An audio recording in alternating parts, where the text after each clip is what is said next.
शलोम, शलोम, शलोम। प्रभु यीशु मसीह नासरी के नाम में इस समय जो सबसे ज़्यादा आवश्यकता है उस बात को हम जान रहे हैं पवित्र आत्मा के द्वारा। और इसे मसीहों को समझना बहुत ही ज़रूरी है कि सब साथ मिलकर शैतान की साजिश को अपनी प्रार्थनाओं के द्वारा नाश किया जाए, जो लगातार लगातार बढ़ती जा रही है। विभाजन हो रहा है लोगों के अंदर। जो जिज्ञासा की एक प्रवृत्ति होती है उसका लाभ उठा रहा है शैतान, ये याद रखिए। कई जिज्ञासा ऐसी होती हैं जिसका जवाब नहीं मिलता और उचित जवाब नहीं मिलता, तो वो व्यक्ति शंका के घेरे में आता है और फिर हर बात पर शंका करने लगता है। मसीह होने के नाते एक जवाबदारी है आप सबकी, प्रभु यीशु के कहलाते हैं। यहाँ मैं ये नहीं कह रहा कि कौन से लोग क्या क्या कर रहे हैं, पर पवित्र शास्त्र के वचन जो निश्चित किए गए हैं वो सच हैं। झूठ बुरी तरह से मसीहों के बीच में आ गया है झूठी शिक्षाओं के कारण।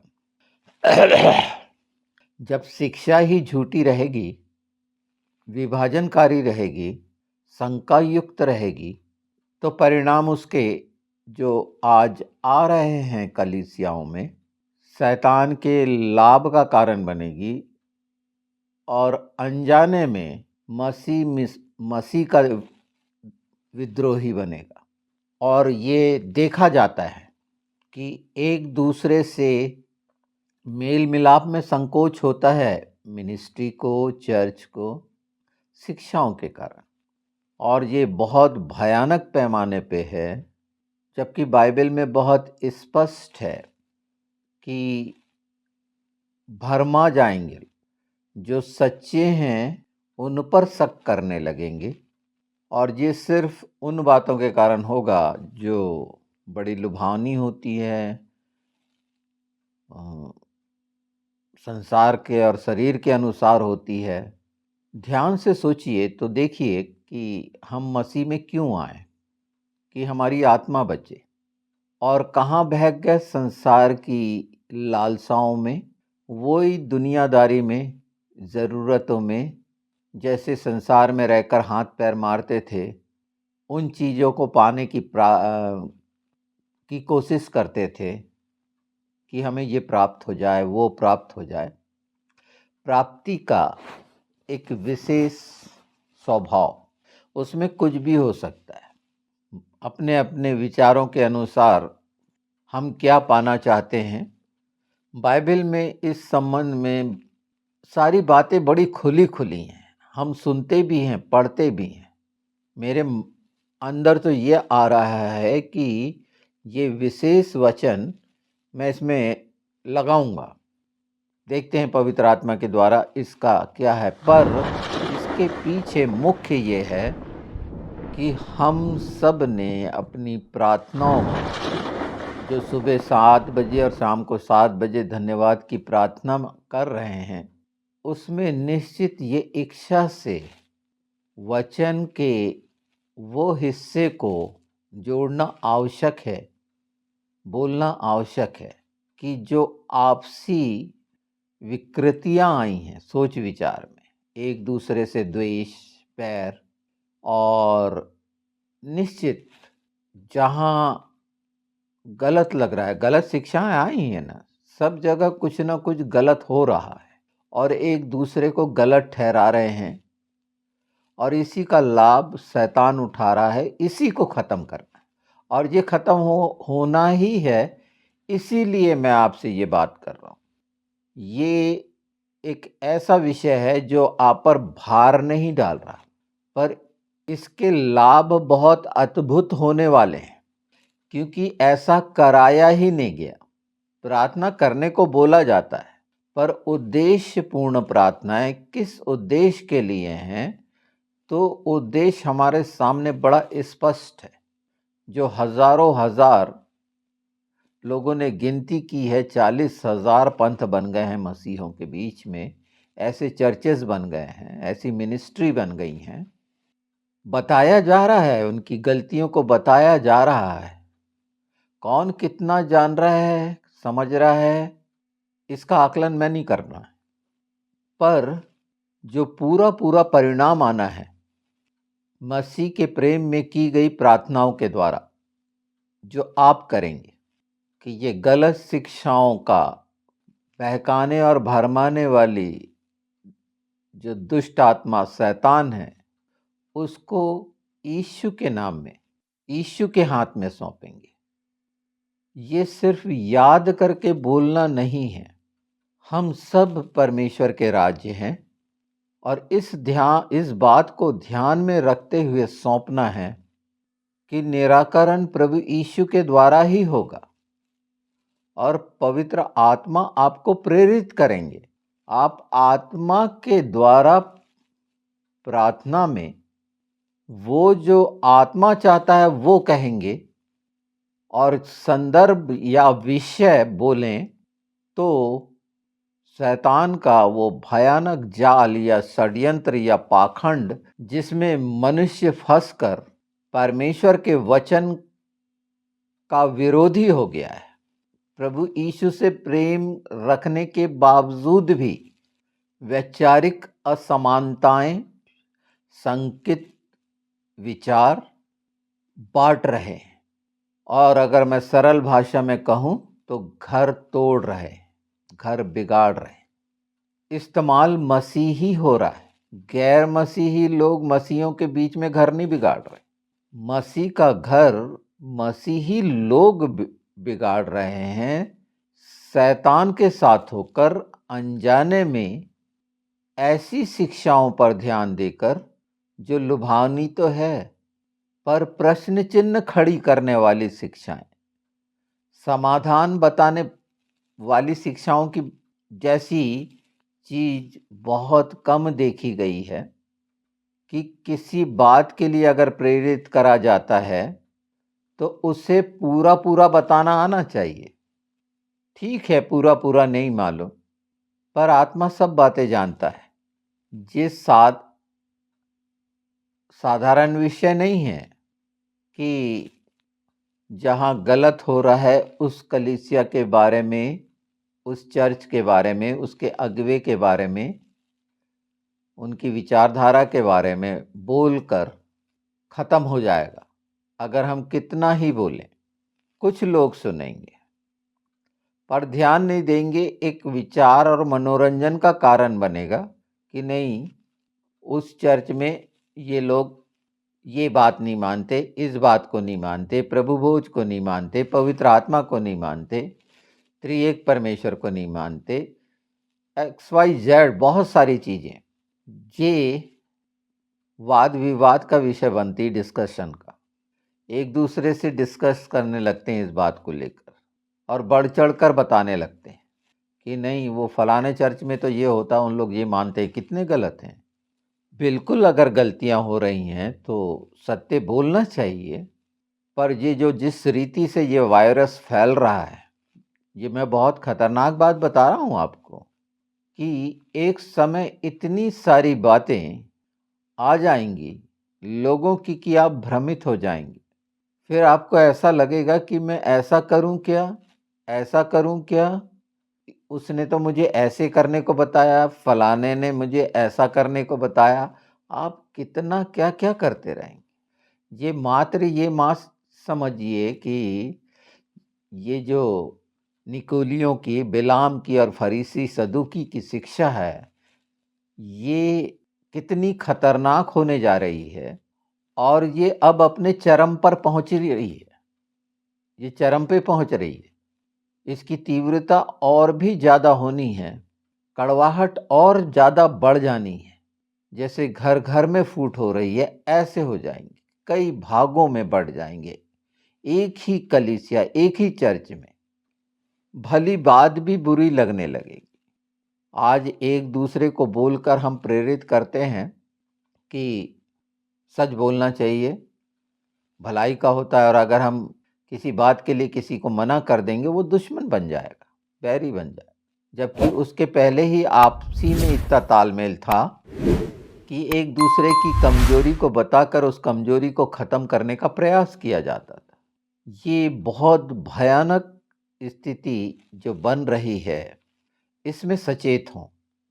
सुसमाचार हम जानते हैं, गलाती 1:8 साफ कहता है उसमें, हमारे प्रभु यीशु जो हमारा उद्धार करता है, जो मारा गाड़ा गया, तीसरे दिन जीवित होकर स्वर्ग पर चढ़ गया और सब जिसकी अधीनता में है उसने जीवन दे दिया, हमें पाप से बचा लिया, मौत से बचा लिया। इस सुसमाचार को छोड़ अगर कोई और स्वर्गदूत भी आकर कोई बात करे, उसमें कुछ मिलाए, तो उसका विश्वास नहीं करना। गलाती 1:8 बहुत स्पष्ट है। दूसरा तीमुथियुस 4 अध्याय 3-4 अगर देखें तो खरे वचन नहीं सुनना चाहेंगे इंसान, बुरा लगेगा जो मैं बता रहा हूं ना, वो कड़वाहट। एक समय यही वचन भले लगते थे, ये ऐसा क्यों हो रहा है, सहन नहीं कर सकेंगे और फिर अपनी इच्छाओं के अनुसार शिक्षक जुटा लेंगे, उन शिक्षाओं की तरफ आकर्षित हो जाएंगे जो लुभानी हैं और अच्छी लग रही हैं, सांसारिकता की, जिसमें लालसा पूरी होने की उम्मीद दिख रही है, तो खरे वचन सहन नहीं होंगे। मत्ती 7 में बहुत स्पष्ट है 15-16 में कि ये झूठे भविष्यवक्ता, उपदेशक, शिक्षकों को उनके फलों से आप पहचान जाएंगे। पर फलों से, उनके फलों को देखने का तरीका ही बदल जाएगा, तो कैसे पहचानेंगे? वो आपको अच्छे लगने लगेंगे। झूठी शिक्षाएं जो शैतान का बहकाने का है, भ्रमित करने का है, भिन्नता लाने का है, वो कार्य कर रहा है। तो हम इन शिक्षाओं के जाल में अगर फंसे हैं, तो हमें फलों की भी पहचान नहीं हो, वो भले बुरे का फल भी हमें अच्छा लगने लगेगा। एक समय बहुत अच्छा लगता था ये वचन कि हम पहचान सकते हैं, दावा कर सकते हैं, पर आज की परिस्थिति में पहले अपने आप को पहचान लेना है कि कहीं मैं झूठी शिक्षाओं के द्वारा संसार और शरीर की लालसा के बंधन में पड़कर क्या स्थिति में पहुंचा हूं, ये पहचानना है। और अगर मैं बंधन में हूं तो मैं फलों को कैसे पहचानूंगा, झूठे शिक्षक है, भविष्यवक्ताओं को। ये सब बातें मैं इसीलिए बता रहा हूं कि सबसे उत्तम है, हमारे सामने उद्देश्य है यीशु के नाम में प्रार्थना, निवेदन, विनती करने का, ये समझ के साथ, और यीशु के हाथ में सौंप देने का, अपनी चिंता नहीं लगाने।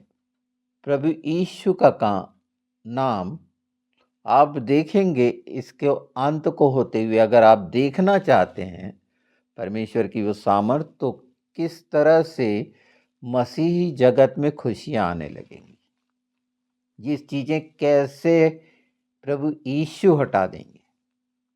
हम बहुत सी बातें बोल सकते हैं कि उनका सर्वनाश हो जाए, शैतान की झूठी शिक्षाओं का बांधते हैं, खोलते हैं, बिल्कुल आग में जलाते हैं, बिल्कुल बिल्कुल ठीक है।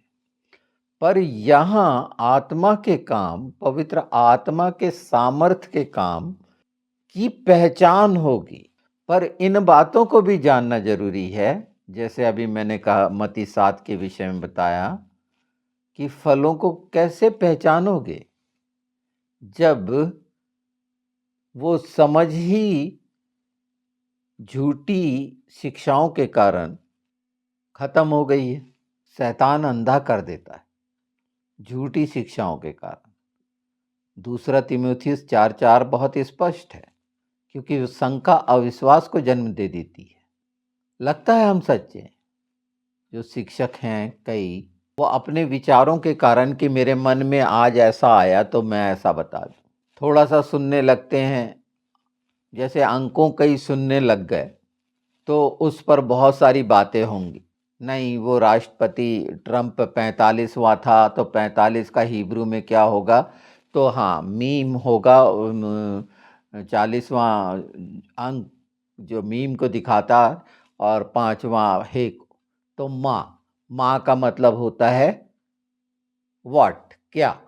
हिब्रू में माँ का मतलब होता है व्हाट। अब फिर बोलेंगे नहीं, अब वो फिर 47 बन रहा है, तो ये 45 और 47 होकर लगाएंगे कि अरे ये तो माज बन रहा है, मतलब 40 का मीम और 7 को जाइन, तो क्या बन गया। अब वो जो माजमा बना, जो दोनों को मिला के, तो उसका हिब्रू में मतलब निकल गया कि परमेश्वर का उपहार। अब उसमें अपने विचार, इस तरह के विचार, ये विधर्मी स्वभाव मनुष्य के अपने द्वारा किया गया, ये मनों के विचारों से कई बार, मैं गलत नहीं ठहरा रहा इस बात को, जो देखा जाता है, जो अंकों का डिकोडिंग्स वगैरह, ये सारी चीज़ें, इस पे रिसर्च चलती हैं, परमेश्वर ने रखा है। पर दृष्टिकोण जब बदल जाता है तो बहुत घातक विधर्म होता है। पहला तीमुथियुस 4:1 में बहुत स्पष्टता से आत्मा कहता है कि लोग विश्वास से भटक जाएंगे।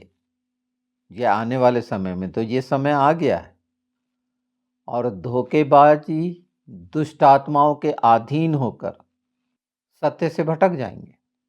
तो जो कहा गया है कि हर आत्माओं पर विश्वास मत करो, परखो, तो वो परखना खत्म हो जाएगा। झूठ की अधीनता में हम परखने योग्य होंगे ही नहीं। शंका में फंसा हुआ इंसान क्या परखेगा। और यही वो शंका का बीज डल रहा है, और नाश प्रभु यीशु ने करना है। तरीका यही है कि हम प्रभु के हाथों में सौंपें, इस सच्चाइयों के साथ, जो रेफरेंस आप समझ रहे हैं वचन के, आत्मा के। तो जितना भी बो दिया गया है, झूठ, शंका, चालाकियां, पाखंड, बहकाना, भरमाना, आत्मा को काम करने दें और देखें परिणाम।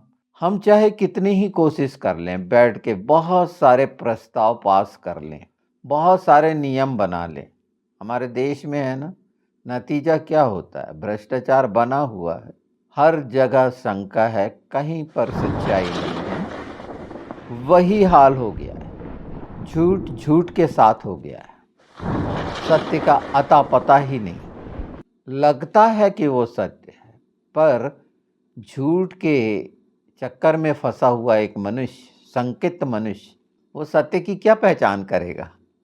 शैतान के लिए तमाम प्रकाशित वाक्य में डाल देने के लिए कि वो नाश होगा, ये सच है, ये मजबूत लकीर है। आग और गंधक में वो डाला जाना है, नाश होना है, हम बचना है।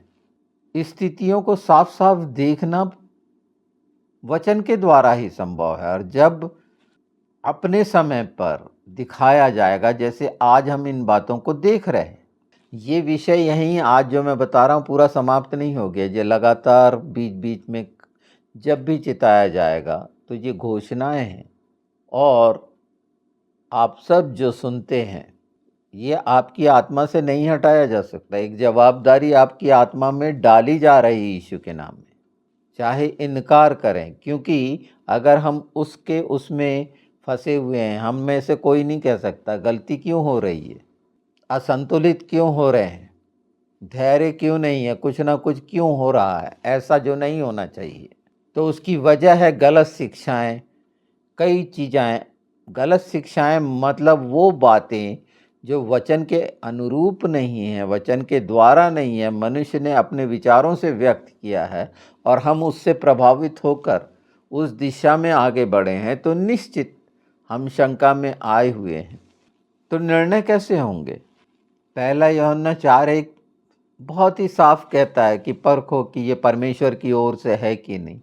पर कब परखेगा वो? यही मैं प्रश्न डाल दे रहा हूँ। एक समय ये सुनना बड़ा अच्छा लगता था, पर जब विवेक ही गवाही नहीं दे रहा है, बुद्धि झूठ के कारण भ्रमित है, तो इसीलिए बाइबल में सत्य के आत्मा का उल्लेख है, जो यूहन्ना 16:13 में, और इसी से वंचित करना चाहता है, सत्य को छिपाना चाहता है। शैतान इस कारण इस तरह से भ्रमित कर रहा है।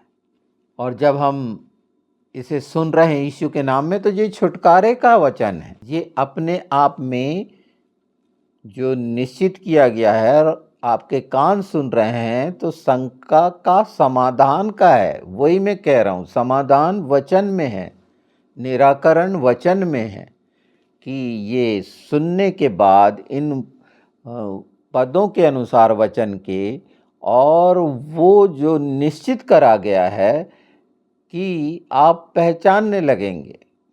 अभी तक जो उलझा हुआ सा था वो सुलझ जाएगा। पर ये सच्चाई जान लीजिए कि जो झूठ और शंका में फंसा है, वो सच्चाई को नहीं देख सकता, आत्माओं को नहीं परख सकता। जहाँ जहाँ इस तरह से दिया गया, मैं कुछ रेफरेंस दे रहा हूँ, बहुत सारे हैं, पर कुछ बताते चल रहा हूँ, और आगे भी हम इनको बहुत अच्छे से देखेंगे, क्योंकि इस पे काम करना ही है। आत्मा कराएगा, और अगर हम चूकेंगे तो आत्मा आगाह करेगा, और हम खुद करने पर विवश होंगे आत्मा के द्वारा। हमें अच्छा लगेगा ये करना, कि हम चलो एक ऐसे मिशन पे आप आ रहे हैं। क्या आप नहीं चाहेंगे कि जो लाखों करोड़ों लोग मसीह के प्रेम में हैं और भ्रमित हैं, और नाश की ओर शैतान भ्रमित कर कर ले जा रहा है, जब हम ऐसा देखने लगेंगे इन पदों के अनुसार, और यीशु के नाम में यीशु के हाथ में सौंपेंगे, पिता पुत्र पवित्र आत्मा चाहते हैं कि ये हम बोलें, हम देखें। हम देखभाल कर रहे हैं राज्य की देखभाल रक्षा के लिए, कि ये है, तो बताएं कि ऐसा ऐसा हो रहा है, और यीशु के नाम में मांगें। सिर्फ बताएं नहीं, यीशु के नाम में मांगे। और समय का मांगना अलग है, इन सच्चाइयों के साथ आगे बढ़कर मांगना अलग है। उसके परिणाम अलग होंगे, पवित्र आत्मा की सामर्थ्य के काम एकदम अलग होंगे। यशायाह 30:10 देखना, उसका मतलब निकलता है कि हमें सच्ची बात मत बताओ, हमें मीठी बात बताओ, अच्छी, जो हमको मीठी लगती हो। ये उल्टी सीधी नहीं बताओ। यशायाह 30:10, वे दर्शियों से कहते हैं दर्शी मत बनो, और नबियों से कहते हैं हमारे लिए ठीक नबूवत मत करो। नबूवत मतलब वही भविष्यवाणी। हमसे चिकनी चुपड़ी बातें बोलो, धोखा देने वाली नबूवत करो। तो परमेश्वर का विरोधी बना देता है। इसका 9वीं पढ़ देता हूं मैं, क्योंकि वे बलवा करने वाले लोग और झूठ बोलने वाले लड़के हैं, जो यहोवा की शिक्षा को सुनना नहीं चाहते। चिकनी चुपड़ी बातें सुनने के लिए अब तैयार रहेंगे। कहानियाँ बड़ी अच्छी लगती ना, गवाहियाँ, पवित्र शास्त्र की उतनी खूबसूरत गवाहियाँ जो मजबूत करती है वचन के अनुसार। झूठी छोटी गवाहियाँ इमोशनल ब्लैकमेल करने के लिए। ये मैंने आपके सामने सिर्फ अभी भूमिका के तौर पर ये रखा है, और मैं रखता चला जाऊंगा। आपको पसंद आए या ना आए, बहुत से विषय हैं जिस पर पवित्र आत्मा ने ध्यान दिया है, उसकी रिकॉर्डिंग मुझे करनी है। पर सबसे पहले अभी मुझे ये लगा कि इस समय से हर दिन कितना नुकसान हो रहा है परमेश्वर के राज्य का, तो पहले मैं इस बात को रखूं। और इसके पहले जो आएगा वीडियो, निश्चित वो इसी से संबंधित है। और पवित्र आत्मा, मैं नहीं जानता कितने तरीके से इन बातों को सामने लाकर हमें दिखाएंगे, समझाएंगे और कराएंगे। पर प्रार्थना मुख्य है। संसार के, शरीर के एकजुट होकर विरोध में बोलने से निराकरण नहीं है, बल्कि और भी जितना कोयला घिसेंगे काला होगा। हम अपने ही लोग को, निश्चित गुस्सा आती है कि प्रभु यीशु को स्वीकारें और ऐसे ऐसे पाखंड कर रहे हैं, षड्यंत्र कर रहे हैं, सिर्फ कुछ लालच में फंस गए। बिल्कुल बोलते हैं, बुरा लगता है, अच्छा नहीं लगता। पर निराकरण ये नहीं है ना, जहाँ आत्मिक लड़ाई है वहाँ हम अपनी निर्बलता के साथ प्रभु के पास जा रहे हैं और कह रहे हैं प्रभु ये तेरे हाथों में सौंपते हैं, ऐसा ऐसा हो रहा है। पर जब हम ये बता रहे हैं तो वाकई वो दर्द हो रहा है कि मेरा परिवार टूट रहा है, मेरे परिवार के लोगों के साथ ऐसा हो रहा है, नोचा खसोटा जा रहा है, मारा जा रहा है और शैतान आनंदित हो रहा है। तो शैतान को आनंदित होते देख सकते हैं क्या? नहीं, मेरे कलीसिया में ऐसा नहीं है, मेरे यहाँ तो सब बढ़िया चल रहा है। तो दूसरी अगर कलीसिया में हो रहा है तो हमारा काम क्या है? वो तो आफ्टर ऑल मसीह की कलीसिया है ना। मैं इसमें बहुत सारी चीज़ें लगाऊंगा और हर एक उसमें लगाते चले जाऊंगा जिसमें आपकी दृष्टि उस पर पड़ती रहे कि कैसे कैसे आई हैं। मैं वहाँ ज्ञान बढ़ाने के लिए नहीं ले जा रहा हूँ, इसको समाप्ति के लिए, कि आपको पता भी हो कि कौन कौन हैं इस तरह से। पर आत्मा की जो आत्मा के द्वारा जो समझ मुझे आती है उसमें ये कि व्यर्थ का बोझ ना हो, इसीलिए इतना सरल है जो सोचा भी नहीं जा सकता।